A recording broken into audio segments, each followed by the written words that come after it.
సరే, మనం ప్రారంభించుకుందామండి. ఆదికాండము 1వ అధ్యాయము 14వ వచనం వరకు మనం చూసుకున్నాం. సో 14వ వచనంలో అన్నాడు, దేవుడు పగటిని రాత్రిని వేరుపరచునట్లు ఆకాశ విశాల ముందు జ్యోతులు కలుగునుగాకనియు అవి సూచనలను కాలములను దిన సంవత్సరములను సూచించుటకై ఉండునుగాకనియు భూమి మీద వెలుగునిచ్చుటకు అవి ఆకాశ విశాల ముందు జ్యోతులు అయ్యుండు గాకనియు పలికిన ఆ ప్రకారం ఆయన జ్యోతిష్యులు అనేది బహుశా ఈ జ్యోతులు అనే పదం నుంచి వచ్చి ఉండొచ్చు. అయితే ఇది మనుషులు కనిపెట్టిన శాస్త్రం వంటిది అయితే ఏమీ కాదు. ఈ జ్యోతిష శాస్త్రం ఇలాంటివన్నీ కూడా అది వాటి గురించి మనకెందుకు అనుకుంటే, దేవుడు ముందుగానే మానవులకి ఆకాశములో ఆయన సృజించిన ఈ జ్యోతులు ఏవైతే ఉన్నాయో వాటి ప్రకారముగా కాలములు సమయములు అర్థం కావాలని దేవుడు ముందుగానే నిర్ణయించాడు. సో అంటే కాలము, దినము, సంవత్సరములు. కాలము అనేటప్పటికీ ఇప్పుడు మనకి 4 కాలాలు ఎలా ఉంటాయో ఒక సంవత్సరంలో అలాంటి కాలాలు. దినములు అంటే పగలు రాత్రి దినము. సంవత్సరములు అంటే ఎప్పుడు సంవత్సరం ప్రారంభమవుద్ది, ఎప్పుడు అంతమవుద్ది, అలా సంవత్సరాలు. వీటిని నిర్ణయించడానికి దేవుడు జ్యోతులను సృష్టించాడు. కాబట్టి ఆ ప్రకారంగా మానవుడు ఈ రోజు ఇది దినం అని, ఇది రాత్రి అని, ఇది సంవత్సరం అని, ఇది నెల అని, ఇది కాలం అని నిర్ణయించగలుగుతున్నాడు. ఆ జ్ఞానం మానవునికి దేవుడు ఒకవేళ అంటే మానవుడు తెలుసుకునేటట్లుగా ఏర్పాటు చేసి ఉండకపోతే ఈ రోజుకి కూడా మనకు ఆ జ్ఞానం ఉండేది కాదు. సో మనుషులు రకరకాల శాస్త్రాలను నమ్ముతూ ఉంటారు. అది మానవులు కనిపెట్టిన శాస్త్రం. కానీ మనుషునికి ఆదిలోనే వీటిని తెలుసుకునే జ్ఞానాన్ని దేవుడు ఆయన సృష్టిలో నియమించాడు. కాబట్టి ఇప్పుడు అదే రోమాపత్రికలు అంటాడు, సృష్టిని అంటే సృష్టికర్తను మరిచి సృష్టిని వాళ్ళు పూజించుతున్నారు అంటాడు. ఇలా సృష్టించిన వాడిని మరిచి సృష్టిలో ఉన్న ఈ జ్ఞానం ఏదైతే వాళ్ళు సంపాదించుకుంటున్నారో దానిని బట్టి వాళ్ళు వాళ్ళకి నచ్చిన సృష్టికర్తను వాళ్ళు ఎంపిక చేసుకోవడం జరిగింది. అయితే మనం ఇవి ఎందుకు తెలుసుకోవాలంటే కొన్నిసార్లు ఆశ్చర్యకార్యాల్లా కనబడుతుంటాయి. మనం ఒక పాస్టర్ గారితో మాట్లాడుతుంటే, అంటే ఆయన బ్రాహ్మణుడు, అంటే ఆంధ్ర బ్రాహ్మణుడు కాదు, వేరే రాష్ట్ర బ్రాహ్మణుడు. బ్రాహ్మణత్వంలో నుంచి ప్రభువుని తెలుసుకుని వచ్చాడు. ప్రభువుని తెలుసుకొచ్చినప్పుడు వీళ్ళు సాధారణంగా మన దేశంలో ఉన్న ఈ శాస్త్రం ఏం చెప్తుందంటే మనిషికి 7 జన్మలు. ఈ 7 జన్మల్లోనూ వాడు చేసిన క్రియలను బట్టి వచ్చే జన్మలో మంచి క్రియలు అయితే ఇంకో మళ్ళీ మనిషిగాను, చెడ్డ క్రియలు అయితే ఏదో జంతువుగాను పుడతాడు. ఈ 7 జన్మలు పూర్తి చేసుకున్నాక వాడికి మోక్షం అనేది ప్రాప్తిస్తుంది. కాబట్టి వాడు స్వర్గలోకానికి వెళ్తాడు. సరే, ఇవన్నీ ఎలా జరిగిస్తారు? ఒక మనిషికి ఇచ్చాడని గత కాలంలో నువ్వు చేసిన క్రియలు, ఇప్పుడు నువ్వు చేస్తున్న క్రియలు, భవిష్యత్తులో నువ్వు చేయబోయే క్రియలు, వీటన్నిటిని నిర్ణయించడానికి ఉపయోగించేది జ్యోతిష శాస్త్రం. ఈ శాస్త్రం అంతా ఎక్కడి నుంచి వచ్చిందంటే ఈ ఆకాశంలో ఏ జ్యోతులను అయితే దేవుడు నిర్ణయించాడో వాటి నుంచి వచ్చింది. కాబట్టి కొన్నిసార్లు భవిష్యత్తులో నీకు ఇలా జరుగుతుందని వాళ్ళు చెప్పగలుగుతారు. అంటే అది వాళ్ళు సంవత్సరాల తరబడి వాళ్ళు ఈ శాస్త్రాన్ని ఎప్పటికప్పుడు మెరుగుపరుచుకుంటూ రావటం వల్ల వాళ్ళ పుస్తకాలు ఎప్పటికప్పుడు మారిపోతుంటాయి. ప్రతి సంవత్సరం కొత్త పుస్తకం వాళ్ళకి ప్రింట్ అవుతుంది. సో అంటే ఈ అనుభవాలు, ఈ నక్షత్రాలకు సంబంధించినవి, ఇవన్నీ కూడా వాళ్ళు నిర్ణయించి, ఇప్పుడు మనుషులు ఎవరైనా వాళ్ళ దగ్గరికి వెళ్తే మీకు ఇది జరిగేటట్టు ఉంది, లేదా ఈ మేలు జరుగుతుంది, లేదా ఈ కీడు జరుగుతుంది, ఇలా వీళ్ళు చెప్పడం చేస్తున్నాడు. ఇది ఎలా చెప్తారు అని ఆశ్చర్యంగా మనకు అనిపిస్తుంది. అయితే ఒకటి, అపవాది యొక్క శక్తి కూడా ఖచ్చితంగా ఉంటది, ఉండదు. కానీ ఈ నక్షత్రాలను లేకపోతే ఈ జ్యోతులను ఉపయోగించుకోవడం, వాటిని ఉపయోగించుకుని చెప్పడం అనేది మటుకు దేవుడు కాలంలోనే పెట్టిన, సృష్టిలోనే పెట్టిన ఈ సంగతులను వాళ్ళు ఉపయోగించుకుని మానవ జ్ఞానాన్ని దానికి కొంత జోడించుకుంటారు. సో అసలు దేవుడు ఈ జ్యోతులనే పెట్టుడకపోతే వీళ్ళ అపరాధం చేయడానికి ఇంత అవకాశం ఉండే అవకాశమే లేదు. అంటే మానవుడు పడిపోయాడు కాబట్టి. తర్వాత అంటున్నాడు 16వ వచనం, దేవుడు ఆ 2 గొప్ప జ్యోతులను అనగా పగటిని ఏలుటకు పెద్ద జ్యోతిని, రాత్రిని ఏలుటకు చిన్న జ్యోతిని, నక్షత్రములను చేశాను. ఇవి మనకు తెలుసు. పెద్ద జ్యోతి అంటే సూర్యుడు, చిన్నదంటే చంద్రుడు, వీటికి తోడుగా ఉండే నక్షత్రాలు, వీటిని కూడా దేవుడు నియమించాడు. ఇదంతా భూమిని దేవుడు ఉద్దేశించి చేశాడు. మిగిలినవి ఎన్నో మనకి ఉన్నాయి ఈ సృష్టిలో, మనం వాటిని తెలుసుకుంటూనే ఉంటాం ఈ శాస్త్రవేత్తల ద్వారా. కానీ వాటన్నిటిని కూడా భూమి కొరకే నిర్ణయించాడు. ప్రతిదీ కూడా అంటే ఈ సృష్టిని అలా సృష్టించినప్పుడు భూమిని ప్రధానమైన అంశంగా తీసుకుని మిగిలినవి ఈ భూమి కొరకు దేవుడు సృష్టించడం జరిగింది. 17 వచనంలో అన్నాడు, భూమి మీద వెలుగునిచ్చుటకును పగటిని, రాత్రిని ఏలుటకు వెలుగును ఆ చీకటిని వేరుపరచుటకును దేవుడు ఆకాశ విశాలమందు వాటిని ఇచ్చెను. అది మంచిదని దేవుడు చూచెను. అస్తమయమును ఉదయమును కలుగా 4వ దినమైన. సో 4వ రోజుకి వచ్చేటప్పటికి జ్యోతులు వచ్చేసి సూర్యుడు వచ్చాడు, చంద్రుడు వచ్చాడు, నక్షత్రాలు ఇవన్నీ కూడా రావడం జరిగింది. సో ఒక్కొక్క దినాన్ని దేవుడు ఒక్కొక్క కార్యమును ఆయన చేపట్టాడు. అన్ని ఒక రోజే చేసేయచ్చు కదా అంటే చేసేయచ్చు దేవుడు. కానీ ఎందుకు 1, 2, 3, 4 అని లెక్క పెట్టాడంటే 6వ దినానికి 7వ దినానికి వచ్చేటప్పుడు మనకు అర్థం. ఈ ఇన్ని దినాలు అంటే దేవుడు 10 రోజుల్లో చేయొచ్చు ఇదే సృష్టిని, 1 గంటలో 1 దినంలో చేయొచ్చు.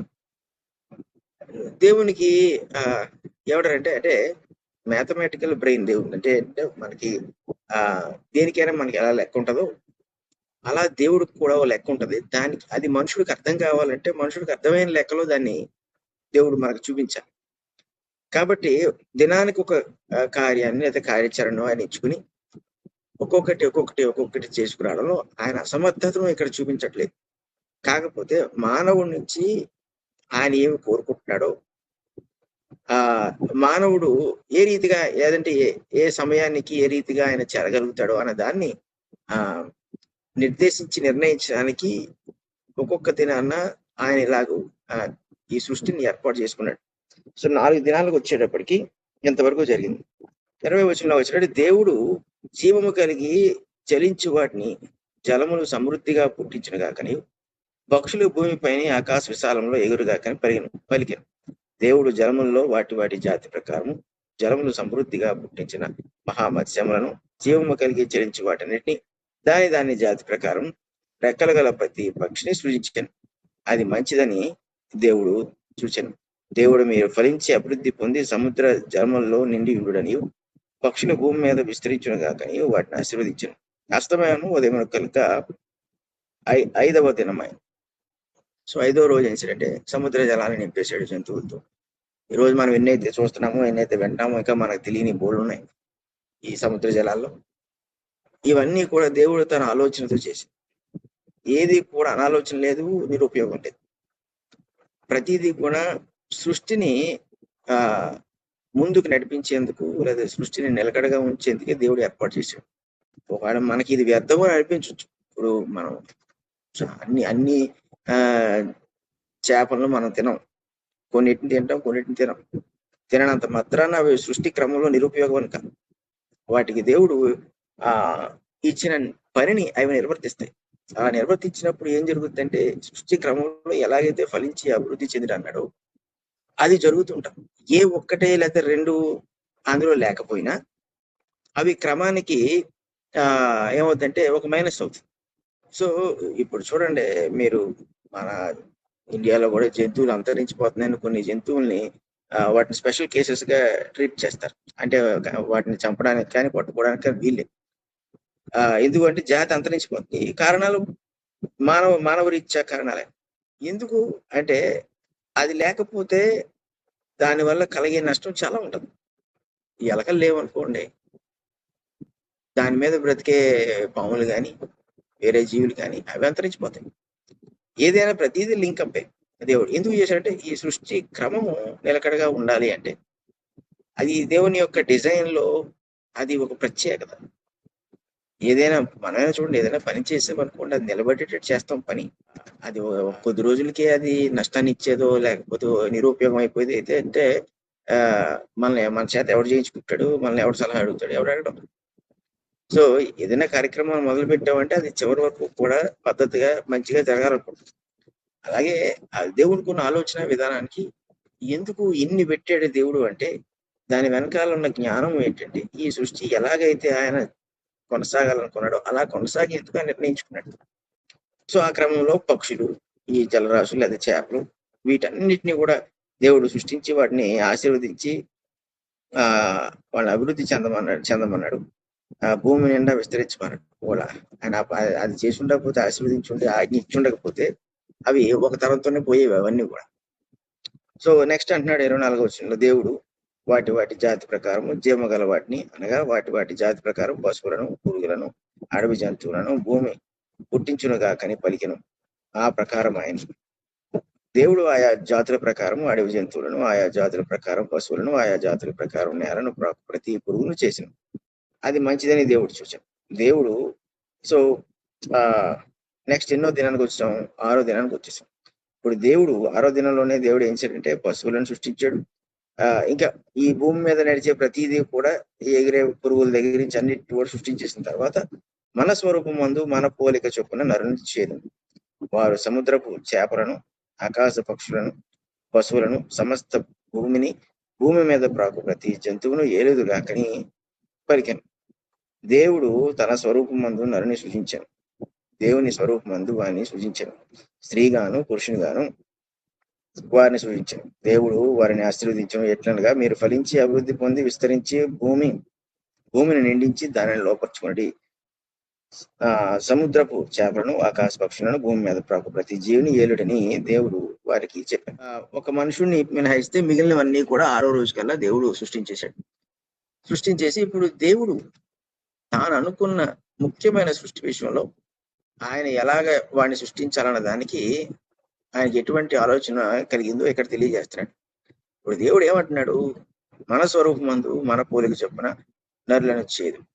సో ఇక్కడ బోర్డంత థియలాజికల్ డిస్కషన్ ఉంటుంది. మన స్వరూపం మందు మన పోలిక చొప్పున అంటే ఎవరి గురించి, ఎలాగ అంటున్నాడు, ఏంటి, మన అంటే ఎవరు, ఇవన్నీ వస్తుంటాయి. కాకపోతే ఇక్కడ సింపుల్ గా చెప్పాలంటే తండ్రి కుమార పరిశుద్ధాత్ములు గూర్చి ఈ వాక్యం మాట్లాడుతుందని మనం నిర్మహమాటంగా చెప్పవచ్చు. ఎందుకంటే అక్కడ వాడబడిన పదాలన్నీ కూడా దానికి సూచించే పదాలే.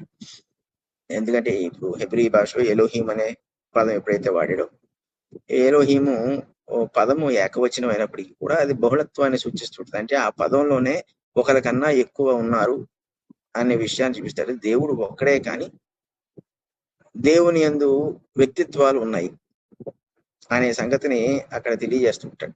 అంటే యేసుక్రీస్తు ప్రభు కూడా ఉన్నాడు కాబట్టి సృష్టి ఆరంభంలో ఆయన తండ్రితో పాటు ఉన్నవాడు కాబట్టి ఇప్పుడు మన పోలిక చెప్పున అని ఎప్పుడైతే అన్నాడో దేవుడు తాను ఉద్దేశించుకునే మానవుని రూపించాడు.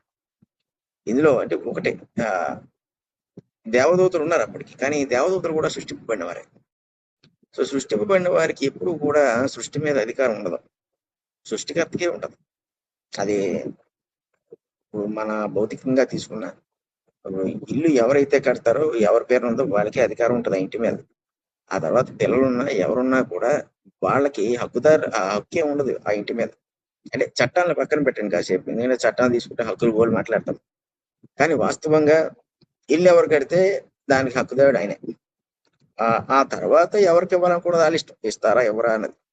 సో అలాగే ఆ సృష్టికర్తకి ఎప్పుడూ కూడా సృష్టి మీద అధికారం ఉంటుంది, కానీ సృష్టింపబడిన వాడికి సృష్టికర్త కన్నా ఎక్కువ అధికారం ఉండదు. సో దేవదూతలు కూడా సృష్టింపబడిన వారు. సో ఇప్పుడు ఇక్కడ మన పోలిక చొప్పున మన స్వరూపం అన్నప్పుడు దేవుడు తన గురించి తానే మాట్లాడుకుంటాడు. ఇక్కడ దేవుడు అనే పదం వాడుతున్నాడు, కానీ మన పోలిక చొప్పున అంటున్నాడు అన్నప్పుడు భవిష్యత్ కాలాన్ని కూడా కలుపుకుంటున్నాడు ఇద్దరు. అంటే ఇప్పుడు దేవుళ్ళు ఎవరున్నట్టు అంటే ఇది యోహాన్ కూడా ఇదే అంటాడు, 1వ అధ్యాయం 1వ వచనంలో ఆది యందు వాక్యం ఉండెను, వాక్యము దేవుని యొద్ద ఉండెను, వాక్యము దేవుడై ఉండెను అన్నప్పుడు అక్కడ కూడా వాక్యము దేవుని యొద్ద ఉండెను అన్నప్పుడు వాక్యము దేవుడై ఉండెనప్పుడు చాలా మంది ఇద్దరు దేవుళ్ళు అంటారు. అసలు ఆ ఉద్దేశం కాదు, ఆ ప్రశ్న కాదు. దేవుడు ఒక్కడే అన్న సంగతి మనకి పరిశుద్ధ గ్రంథం ఎంత ఖచ్చితంగా చెప్తుందో, ఆ దేవుడు తాను 3 వ్యక్తులుగా బయలుపరుచుకున్నాడు. అది పాత నిబంధనలో యెహోవా లేకపోతే తండ్రిగా బయలుపరుచుకుంటే, క్రొత్త నిబంధనలో క్రీస్తుగా బయలుపరుచుకున్నాడు. ఎప్పుడైతే ఈ సువార్త విషయమై మనుషులను ప్రభు వైపు లేదా దేవుని వైపు తిప్పవలసిన పరిస్థితి ఏర్పడిందో పరిశుద్ధాత్ముడు ద్వారా బయలుపరుచుకుంటున్నాడు. సో అలాగూ దేవుని యందు తండ్రి కుమార పరిశుద్ధాత్ములు ఉన్నారు. కాబట్టి ఇక్కడ ఈ వాక్యంలో ఏమంటాడంటే ఆయన మన స్వరూపం మందు మన పోలిక చొప్పున నరులను చేయదు. ఇప్పుడు ఏ పోలికలో చేశాడు నరుని అంటే ఒక జంతువు పోలికలో, కానీ సృష్టిలో ఇంక ఏది ఉన్నా దాని పోలిక చెప్పుని చేయలేదు. ఎందుకు దేవదూత పోలిక చెప్పుని చేసినట్టే దేవదూత పోలిక చెప్పును కూడా చేయలేదు ఆయన. ఎవరు పోలిక చేసుకున్నట్టే దేవుడు తన పోలిక చెప్పుని చేసుకున్నాడు. అంటే ఏంటంటే తనకి ఎటువంటి స్వభావం ఉందో, మానవుడు సృష్టింపబడిన వ్యక్తే. మనకి ఇదంటే ఈ మొదటి అధ్యాయంలో ఈ 26 వచనంలో ఏం చేస్తున్నాడంటే కొంచెం క్లుప్తంగా చెప్పేసి వచ్చేస్తున్నాడు. కానీ రెండో అధ్యాయంలో దీన్ని వివరించుకుంటూ వస్తాడు. అసలు మనుషుని ఎలా సృష్టించాడు, ఏ ఉద్దేశం సృష్టించాడు, ఇవన్నీ రెండో అధ్యాయంలో వివరంగా చెప్తాడు. మొదటి అధ్యాయంలో జస్ట్ క్రమం చెప్పుకొస్తున్నాడు కాబట్టి చెప్పుకొచ్చాడు. సో ఇప్పుడు తన స్వరూపం మందు తన పోలిక చెప్పినప్పుడు దేవునికి ఎటువంటి స్వరూపం ఉంది, దేవుని పోలిక ఎటువంటిది అన్నప్పుడు అదే స్వరూపాన్ని అదే పోలికను దేవుడు మానవుడికి ఇచ్చాడు. ఇప్పుడు దేవుడికి ఏమైనా స్వరూపం ఉందంటే ఖచ్చితంగా ఆయనకు స్వరూపం ఉంటుంది, ఉండకుండా ఉండదు. అంటే మనం చూడలేదు కాబట్టి ఇలా ఉంటుందని మనం చెప్పలేం. కానీ ఆయనకు ఉండే స్వరూపం ఆయనకు ఉంటుంది. ఆయన పోలిక అన్న అర్థం ఏంటంటే ఆయన ఎలాగైతే పరిశుద్ధుడిగా ఉన్నాడో, ఎలాగైతే నీతిమంతుడిగా ఉన్నాడో అవే లక్షణాలతో మానవుని రూపించుకున్నాడు. పోలిక అంటే అది, అంటే ఆయన స్వభావం, ఆయన తత్వం. సో ఇప్పుడు మనం కూడా చూడండి, ఒక్కోసారి మన పిల్లల్ని వాళ్ళు చేసే పనులకి వాటికి ఒక్కొక్కసారి మనం పోల్చామనుకోండి, ఎవరో ఒకరు పోలుస్తాం. వీళ్ళు మేనమ్మ పోలికను, మేనత్ పోలికను, అదే నాన్న పోలికను, అమ్మ పోలికను అంటాం. అర్థం ఏంటంటే ఆ లక్షణాలు వీళ్ళలో కనబడుతుంటాయి. సో స్వరూపం అనేది మళ్ళీ ఒకేలా ఉంటారా అంటే అచ్చుకూర్చున్నట్టు ఒకేలా ఉండరు. కానీ ఒక స్వరూపం అనేది పిల్లలకు ఉంటది, వాళ్ళకి లక్షణాలు కూడా ఉంటాయి. అలాగే మానవుడికి దేవుడు తాను ఎంచిన స్వరూపము, తను ఒకవేళ శరీరమందు ఉంటే ఏ స్వరూపములో అయితే ఉండగలుగుతాడో ఆ స్వరూపం ఇచ్చాడు మనుషుడికి. ఆ తర్వాత పోలిక అనేటప్పుడు దేవుడికి ఉండే లక్షణాలు ఒకటే, పరిశుద్ధత, నీతి, రెండే. ఇంకే ఇప్పుడు ఈ ప్రేమ ఇవన్నీ తర్వాత వచ్చినాయి.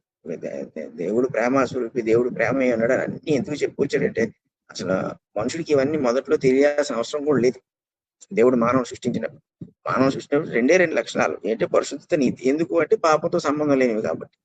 ఇంకప్పుడు దేవుడు ప్రేమాస్వరూపి అని ఆదాము అవ్వలకు తెలియాల్సిన అవసరం కూడా లేదు. ఎందుకంటే అది ఆటోమేటిక్ గా, అంటే ఆయన ప్రేమాస్వరూపి కాదు అనే సందర్భం వాళ్ళకి ఎప్పుడు కలగలేదు.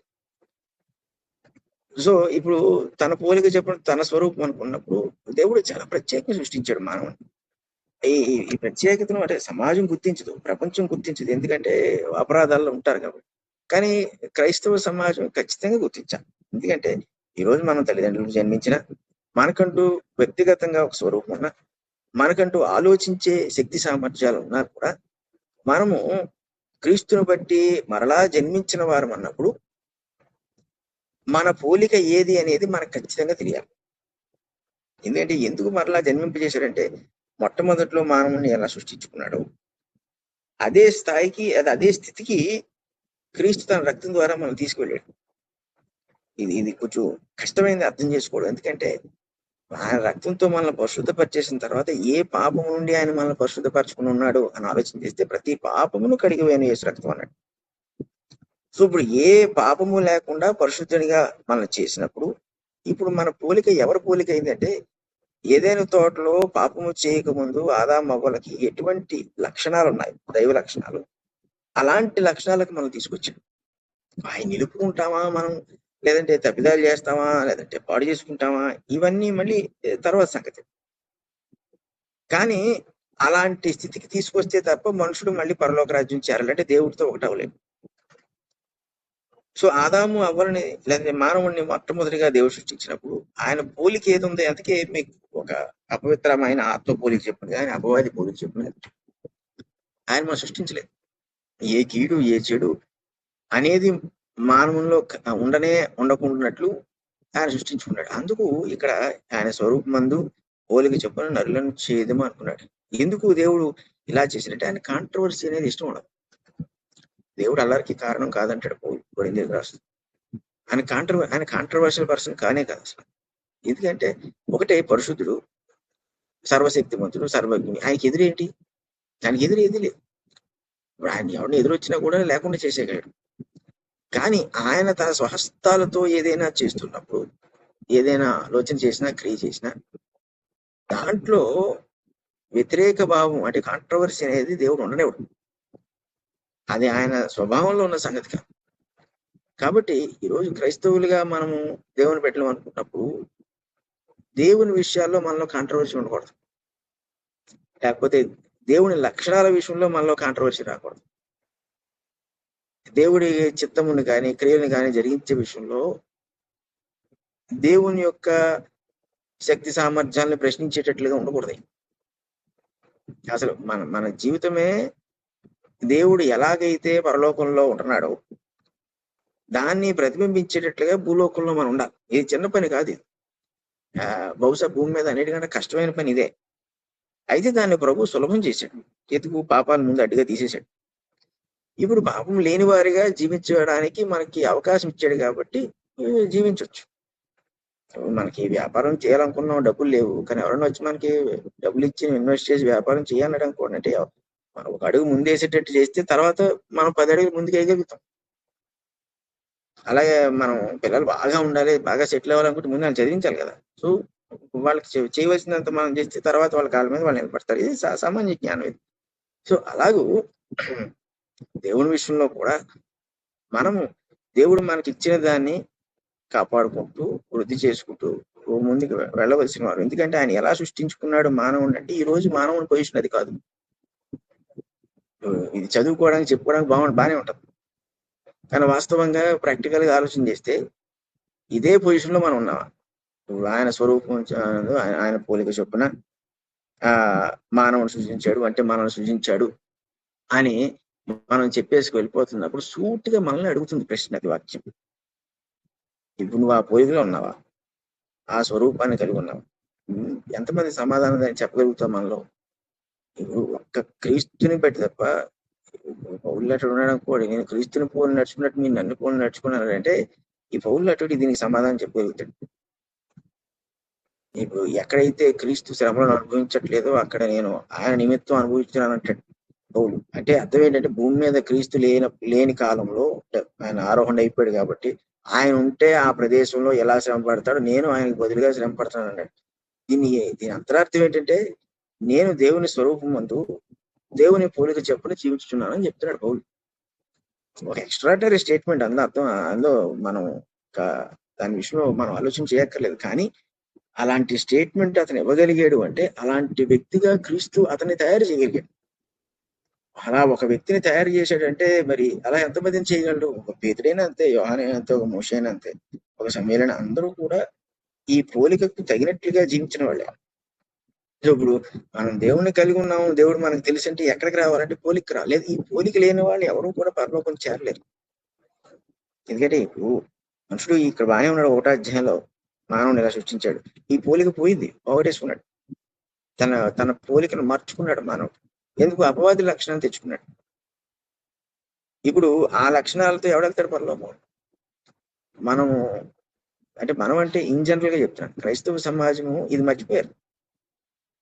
మనం ఏ పోలిక చెప్పుకుని జీవించాలని వదిలేశారు. ఇప్పుడు అంతా కూడా ఆధిపత్యం, లేకపోతే హక్కులు, లేకపోతే పోరాటము, ప్రాధాన్యత, వీటి మీద పరిగెడుతున్నారు. అవి ఏవి కూడా దేవుని పోలికను మనలోకి తీసుకురావు. అవంతా మనుషుల యొక్క పోలిక, పాపం యొక్క పోలిక. ఇదంతా కూడా దేవుడు ఎప్పుడు కూడా కాంట్రవర్సీకి కారణం కాదే. కాబట్టి మనం కూడా మనుషుల మధ్య జీవిస్తున్నప్పుడు కాంట్రవర్సీ కారణం అవ్వకూడదు. అంటే మన లక్షణాలే అటువంటి లక్షణాలుగా ఉండాలి. సో దేవుడు ఎందుకు నరుణ్ణి మాత్రమే ఇలా సృష్టించాడు? మిగిలినవి ఈ పోలికే లేదు, ఈ స్వరూపం లేదు. ఎందుకంటే నరుణ్ణి మాత్రమే ఆయన ప్రధానంగా సృష్టించాలనుకున్నాడు కాబట్టి ఆ నరుడి కొరకు మిగిలినవన్నీ చేశాడు కాబట్టి మిగిలిన వాటిలో పోలిక ఉన్నా లేకపోయినా అది ఆయనకి సమస్య కాదు. ఈ సృష్టి అంతట్లో అత్యధికంగా ఆయన కోరుకుంది మానవుడు. అందుకు ఈ స్పెషల్ స్టేటస్ మానవుడికి ఉంది. ఈరోజు మనం క్రైస్తవులు అంటే మనం ఎందుకు స్పెషల్ స్టేటస్ లో ఉంటామంటే మనకి ఇష్టం లేని పోలికలు, లేకపోతే మనకి కష్టంగా ఉన్న పోలికలు, మనం బాధ పెట్టే పోలికలు, ఇవన్నీ పోయినాయి. మనకి మేలు చేసే పోలికలు, మనకి ఇష్టాన్ని కలిగించే, మన మీద మనకి ఇష్టాన్ని కలిగించే పోలికలు, దేవుణ్ణి అర్థం చేసుకునే పోలికలు ఇప్పుడు క్రీస్తు ద్వారా వచ్చినాయి. సో ఈ రోజు మనకి ఎటువంటి ధైర్యం ఉంటుందంటే ఏదైనా తోటలో ఆదాము అవ్వలు ఎలాగైతే ఉన్నారో, ఏ ధైర్యంతో అయితే వాళ్ళు ఉన్నారు, ఏ పరిశుద్ధతో ఉన్నారు, అదే స్థితిని ఈరోజు మనకు కలుగు చేశాడు. దాన్ని ఎంతమంది ఉపయోగించుకుంటారో, ఎంతమంది దానివల్ల లబ్ధి పొందుతారు అన్నది వాళ్ళ విజ్ఞత, అది వాళ్ళ చేతిలో ఉంటది. కానీ దేవుడైతే కాంట్రవర్సీని తీసేసాడు. పాపం వల్ల ఏ కాంట్రవర్సీ వచ్చి ఆయన రూపానికి కానీ ఆయన పోలికకు కానీ ఆటంకం కలిగించిందో, క్రీస్తు ద్వారా కాంట్రవర్సీని అయితే మన జీవితంలో తీసేసాడు. అయినా మన జీవితంలో కాంట్రవర్సీలు ఉంటున్నాయి అనుకోండి. అంటే మన జీవితంలో అంటే మన చుట్టూ అని కాదు, మన అంతరంగంలో దానికి మనమే బాధ్యులు. మన అంతరంగంలో ఉండే కాంట్రవర్సీకి మనమే బాధ్యులు. పక్కనోడు ఎవడో బాధ్యుడు కాదు. అంటే పక్కనోడు వాళ్ళు మనకు శ్రమ కలగవచ్చు. అలాగని యేసుక్రీస్తు యొక్క పోలికను మనం విసర్జించాలనే రూల్ లేదు. సో అది క్రొత్త నిబంధన అనేది ఒక డిఫరెంట్ ఆలోచనతో రాయబడి వచ్చింది. అది పేతురు కూడా అంటాడు, మీరు క్రీస్తుతో కూడా శ్రమ పడినట్లు నడుము కట్టుకుని అంటాడు. ఈ ఆ విధానాలు ఆ పద్ధతులన్నీ మనకి ఇప్పుడు ఏర్పాటు చేశాడు. బట్ ఈ స్థితిలో మనం ఉండడానికే అవన్నీ చేశాడు. ఈ స్థితిలో లేకపోతే దేవుడు ఎంత ప్రేమతో ఎంత ఇష్టంతో నరుని సృష్టించాడో ఈ రోజు మనం ఆ నరులు మనం కాలేం, అది ఇంపాసిబుల్. సో 27 వచ్చిన అంటున్నాడు, సారీ ఇంకా 26 వచ్చినాయి. వారు సముద్రపు చేపలను, ఆకాశ పక్షులను, పశువులను, సమస్త భూమి మీద ప్రాకు ప్రతి జంతువుని ఏలేదురుగాకని పరిగణ. సో ఈ సృష్టి అంతటి మీద కూడా మనుషునికి అధికారం ఇచ్చాడు. అందుకే ఈ సృష్టి విషయంలో మనుషుడు ఎన్ని ధైర్యాలు ఎన్ని తెగింపులైనా చేస్తుంటాడు. అందరికీ అదే ధైర్యం ఉండకపోవచ్చు, ఒకే పని అందరూ చేయకపోవచ్చు. కానీ ఎవడో ఒకడు తెగించి ఎవడో ఒకడు ఊహించింది ఇంకొకటి చేస్తూ ఉంటాడు. ఎందుకంటే ఈ సృష్టి మీద మానవుడికి ఆధిపత్యాన్ని ఇచ్చాడు దేవుడు. గొప్ప సంగతి చూడండి, పాపం చేసిన తర్వాత తీసేలేదు దేవుడు. ఈ సృష్టిని ఏలుదురు అన్నప్పుడు ఇది పాపం చేయకముందు వాళ్ళకి ఇచ్చాడు అధికారం. పాపం చేసిన తర్వాత శాపం ఇచ్చాడు, కానీ సృష్టి మీద అధికారాన్ని మటుకు తీసేయలేదు. అప్పుడు నిజంగా ఇప్పుడు సృష్టి మీద అధికారాన్ని తీసేసాడు అనుకో దేవుడు. ఇక్కడ చెప్తున్నాడు కదా, ఏలుదురుగా కానీ ఈ ఏలే భాగ్యాన్ని తీసేస్తే నరుడు బ్రతుకుంటాడు. ఒకవాడు ఏదైనా తోట నుంచి తోసివేయబడినా కూడా ఎప్పుడైతే సృష్టిని వాడు ఏలలేకపోయాడో, అంటే ఏలలేకపోవడం అంటే ఏలటానికి కలిగిన సామర్థ్యత జ్ఞానము వాళ్ళు ఉంచాడు దేవుడు. ఇంకా అది తీసేసి ఉంటే కయ్యను హేబెల్ దాకా కూడా వచ్చేవారు కాదు, వాళ్ళు చనిపోయేవారు. సో దేవుడు ఎంత పాపం చేసిన మానవుణ్ణి శిక్షించంటే అంటే పరిపూర్ణంగా శిక్షించలేదు, మనం కొంతవరకు శిక్షించాడు.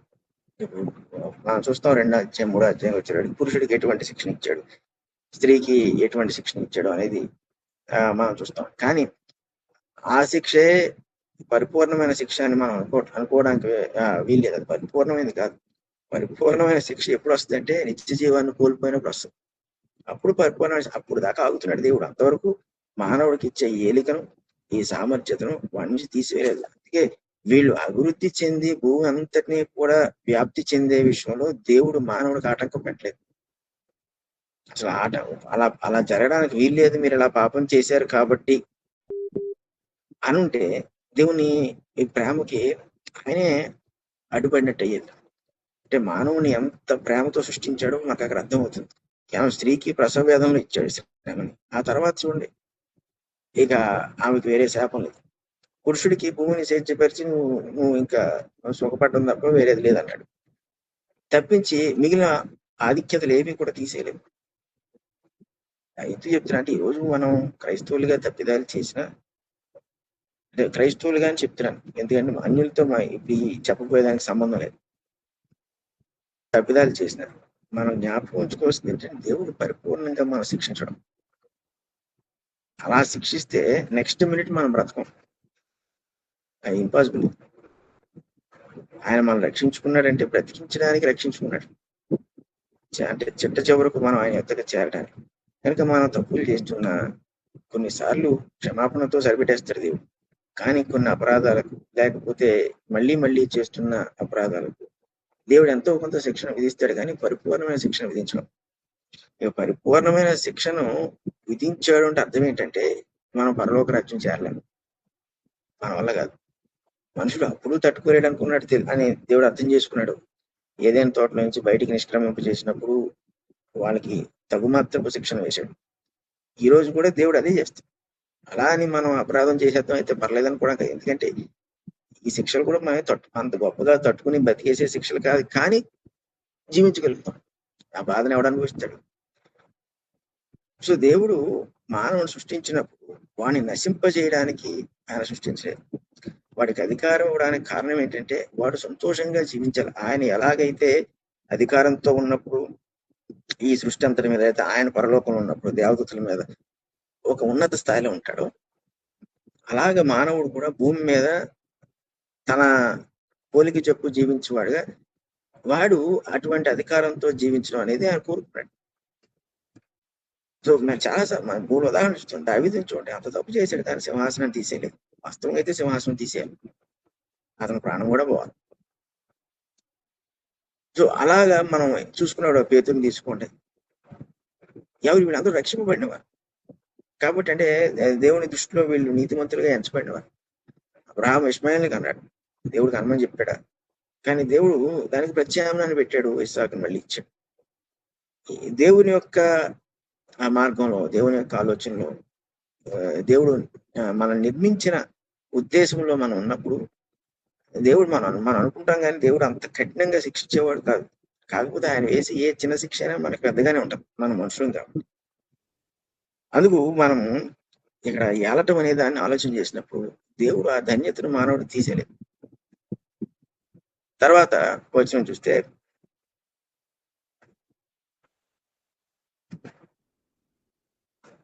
27వ వచనం, దేవుడు తన స్వరూపమందు నరుని సృజించెను, దేవుని స్వరూపమందు వారిని సృజించెను, స్త్రీగాను పురుషునిగాను వారిని సృజించాను. సో ఈ విషయాలు చెప్తున్నప్పుడు 2 మార్లు చెప్తున్నట్టుంది ఒకటే సంగతి, కానీ దాని ఖచ్చితత్వాన్ని ఇక్కడ తెలియజేస్తాడంతే. దేవుడు తన స్వరూపమందు నరుని సృజించను అన్నాడు, దేవుని స్వరూపమందు వారిని సృజించాను. అంటే దీని అర్థం ఏంటి? ఎందుకు 2 సార్లు చెప్పాడంటే వేరే స్వరూపము మానవుడికి లేదు. మనం గ్రహించాల్సింది ఏంటంటే మానవుడికి అసలు ఈ స్వరూపము ఇది ఏదైనా ముందు వాడికి వచ్చిందంటే అది కేవలం దేవుని వల్ల కలిగింది. ఇక్కడ అన్యుడా, యూదుడా, క్రైస్తవుడు అన్నది లేదు. ఇక్కడ మానవుడు అనేవాడు ప్రతి వాడు కూడా ఖచ్చితంగా దేవుని స్వరూపమందు సృజింపబడిన వాడే. సో 28వ వచనంలో అంటాడు, దేవుడు వారిని ఆశీర్వదించను, ఎట్లనగా మీరు ఫలించి అభివృద్ధి పొంది విస్తరించి భూమిని నిండించి దానిని లోపర్చుకోండి, సముద్రపు చేపలను, ఆకాశ పక్షులను, భూమి మీద ప్రాకు ప్రతి జీవిని ఏరుడని దేవుడు వారితో చెప్పాను. అదే మనం చూసుకున్నాం. దేవుడు ఇదిగో భూమి మీద ఉన్న విత్తనములిచ్చి ప్రతి చెట్టును, విత్తనములిచ్చి వృక్ష ఫలములు గల ప్రతి వృక్షమును మీకు ఇచ్చి ఉన్నాను, అవి మీకు ఆహారం అగును. భూమి మీద నుండి జంతువులన్నిటికీ, ఆకాశ పక్షులన్నిటికీ, భూమి మీద ప్రాకు సమస్త జీవులకును పచ్చని చెట్లని ఆహారం అగునని పలికెను. ఆ ప్రకారం ఆయన దేవుడు తాను చేసినది యావత్తు చూసినప్పుడు అది చాలా మంచిదిగా ఉండెను. అస్తమయం ఉదయం కనుక 6వ దినమైన. సో 6వ దినానికి దేవుడు తన సృష్టి మొత్తాన్ని కూడా పూర్తి చేసేసాడు. పూర్తి చేసి అది చూసినప్పుడు అది ఏ లోపం లేదు. అయితే మనకు తెలియదు ఆ సంగతి. అంటే తెలియదని ఎందుకన్నాడు? వాక్యమును బట్టి మనకు తెలుసు, కానీ ఆ అనుభవం మనకు లేదు. ఇప్పుడు మనం ఉంటున్న సృష్టిలో మనకు లోపాలు కనబడతాయి, ఎందుకంటే మనమే లోపంతో ఉంటాం కాబట్టి. సో చూడండి, అంటే సామెత ఉపయోగిస్తున్నాను కాదు, కానీ పచ్చ కావాలి వచ్చిన లోపం అంతా పచ్చ కనబడని మనము ఆ పరిశుద్ధమైన పరిస్థితిలో లేకపోతే దేవునికి ఈ సృష్టి అంతా చాలా మంచిదిగా ఎలాగైతే ఆయన కనబడిందో అలాగే మనకు కనబడదు. ఎందుకంటానంటే అది అంటే సృష్టి అంటే ఇప్పుడు ఏంటి, చూసే జంతువులు కానీ, మొక్కలు కానీ, వృక్షాలు కానీ, ఇవన్నీ కానీ మనము మనుషుల్లో కూడా మంచిని మనం చూడలేం. ఇది చాలా కష్టమైన సంగతి. ఆఖరికి మన ఇంట్లో వాళ్ళకి మనకి వచ్చే తగాదాల కారణం కూడా ఏంటంటే దేవుడు సృష్టిని చూసినట్టుగా చూడలేని పరిస్థితి. ఇప్పుడు దేవుడు ఎంత పరిశుద్ధంగా ఉన్నాడు, ఆదాము అవ్వను అంత పరిశుద్ధంగా చేశాడు. ఈ రోజు ఒక క్రీస్తు రక్తం వల్ల తప్ప మళ్ళీ ఆ పరిశుద్ధత మనకు రాదు. ఆ పరిశుద్ధతని ఎవడైతే సంపాదించుకున్నాడో ఈ సృష్టి 6 దినాల విషయంలో దేవుడు దాన్ని అంతటిని చూసినప్పుడు చాలా మంచిదిగా ఉండెను అని ఎలాగైతే అనుకున్నాడో అలాగే ప్రతి విషయంలోనూ, ప్రతి సందర్భంలో, ప్రతి వ్యక్తి విషయంలోనూ మనం అలాగే అనుకుంటాం. అలా అనుకోలేని పరిస్థితుల్లో మనం వెళ్ళాం. భూమి మీద బోల్డని చెడ్డోళ్ళు ఉంటాం, కానీ వాళ్ళ జీవితాల్లోకి, వాళ్ళ సందర్భాల్లోకి మనం జోక్యం చేసుకోం. అంటే దేవుడు మనకి ఏ పరిధినిచ్చాడో, ఏ సందర్భాలను అయితే మన కొరకు ఏర్పాటు చేశాడు, వాటన్నిటిలో అందుకే పౌలు అంత గొప్పగా రాసుకొచ్చాడు. రోమాపత్రిక 8వ అధ్యాయం 28వ వచనం, అంటే దేవుడు ప్రేమించే వారిని, దేవుడు పిలుచుకున్న వారికి సమస్తము సమకూడి జరుగునవి అన్నాడు.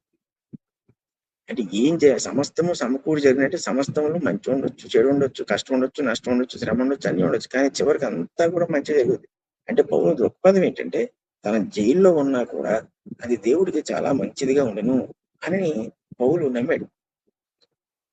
ఇప్పుడు తను పడవ ప్రయాణం చేస్తున్న ప్రమాదంలో చిక్కుకున్న దేవుని దృష్టికి ఇది చాలా మంచిది అని తన విశ్వాసం బట్టి, అనుభవాన్ని బట్టి అది అక్కడ నమ్మాడు. తన దెబ్బలు తింటున్నప్పుడు కూడా అదే మనసుతో ఉన్నాడు. అంటే పౌలు ఒక్కడే కాదు, మీకు పేతురైనా, యోహానైనా, ఎవరైనా వీళ్ళందరూ కూడా ఆఖరికి పాత నిబంధనల ప్రవక్తలు కావచ్చు, ఎవరైనా కూడా వీళ్ళు ఎందుకు వీటన్నిటినీ కూడా క్రీస్తు కొరకు భరించారు అంటే ఇది దేవుని దృష్టికి మంచిది కాబట్టి అనుకున్నారు. ఈ రోజు అంటే ఆ స్థితికి వాళ్ళు చేరిపోయారు. ఆదాము అవ్వలు వాస్తవంగా ఏదైనా చోట్ల ఉన్నంత వరకు కూడా దేవుడు సృష్టిని ఎంత మంచిదని ఆయన ఎంచుకున్నాడో వాళ్ళిద్దరికి అలా కనబడింది, ఇంకో రకంగా కనబడలా. కానీ ఈరోజు ఆదాము సంతానంగా మనుషులందరికీ అలా కనబడుతుందా? పరిస్థితులు వాళ్ళకి అలా అనిపించేటట్టు చేస్తున్నాడు, చేయట్లేదు. అంటే ఎక్కడ లోపం వచ్చిందంటే మనుషుల్లో లోపం వచ్చింది. సో పరిశుద్ధత లేని చోట దేవుడు సృష్టి క్రమమును, దేవుడు ఎంతైతే సృష్టి విషయంలో ఆనందాన్ని పొందాడో అదే ఆనందాన్ని మనం పొందలేం. అప్పుడు మన ఇంట్లో వాతావరణం కూడా మనకు అనుకూలంగా ఉండదు. ఎవరో ఒకరు బహుశా మన ఇంట్లో ఎవరో ఒకరు ఇబ్బందికరంగా ఉండేటట్టు ఉన్నారనుకోండి, దాన్ని కూడా దేవుని దృష్టితో చూడగలగాలి. అంటే అది పరిశుద్ధత మన లక్షణం అవుతుంది దేవుని దృష్టికి చూడదు. లేదంటే పౌలు సౌలుగా ఉన్నప్పుడు దేవుడు ఏ దృష్టితో చూసుంటాడు? పౌల్ని సంఘాన్ని హింసించేస్తున్నాడు, క్రైస్తవం జైల్లో పడేస్తున్నాడు, అవసరమే కొన్ని సందర్భాలు చంపించేస్తున్నాడు. ఆ సమయంలో ఎలా చూసుకుంటాడు దేవుడు అంటే అతడు సౌలుగానే ఉన్నాడు కానీ పౌలుగా కూడా చూసుకుంటాడు. అంటే దేవుడు తాను సృష్టించిన సృష్టి చాలా మంచిదని ఆయన చూసి ఉండకపోతే దమస్కు రోడ్లో సౌలు పౌలు అయ్యేవాడు కాదు. ఇంత చాలా మంచిది అన్నప్పుడు అందులో దోషం లేదు. దేవుడు మనకి ఇచ్చిన వారు అందరిలో దోషం ఉంది అంటే ఆ దోషాన్ని మించి మనం చూడగలిగితేనే వాళ్ళు ఏదో ఒక రోజు మంచివాళ్ళు అవుతారు. ఇది చెప్పినంత సులువుగా మీకెంత సులువుగా బహుశా నాకు ఎంత సులువో నాకో తెలియదు. కాకపోతే ప్రయత్నం అయితే వ్యక్తిపరంగా చేస్తుండాలి, దేవుడు అనుగ్రహించిన పరిశుద్ధ పరంగా మనం చేస్తుండాలి. అప్పుడు దేవుడు ఎందుకు మంచిగా ఇచ్చాడు సృష్టి? దేవుడిలో ఏ దోషము లేదు. దోషం ఉంటే నరుల్లోనే ఉంది. పరిశుద్ధపరచబడిన వారముగా మనము ఆ దోషాన్ని జయించగలము అనే భావన మనకు కలుగుతుంది. సరే, సమయం ఏంటి? ప్రార్థన చేసుకుంటాం. పరిశుద్ధులకు తండ్రి, ప్రేమ కలిగిన దేవా, మీకు స్తుతులు స్తోత్రాలు. మీ మహాకృపను బట్టి మమ్మల్ని ఎంతవరకు నడిపించినందుకు కృతజ్ఞతలు చెల్లిస్తున్నాం. నాయనా, ఇదిగో మరి నీ మనసును, నీ ఆలోచనను అర్థం చేసుకునే ప్రయత్నం చేస్తుండగా మాకు దయచేసిన ఆలోచన, జ్ఞానం అంతటిని బట్టి కూడా మీ కృతజ్ఞతలు చెల్లిస్తున్నాం. ప్రభా, మరి మా జీవితాలను మీరు నిర్దేశించిన ఈ మార్గంలో మేము నడిచినట్లు సహాయం చేయండి. ఎక్కడైతే లోపాలు ఉన్నాయో వాటిని సరిచేయండి. మా బలహీనతలు, అపరాధం బట్టి క్షమించండి. నిన్ను పరిపూర్ణమైన దేవునిగా మేము గ్రహించినట్లు మా దినములన్నీ మీరు మాకు తోడై ఉండమని యేసు పరిశుద్ధ నామమున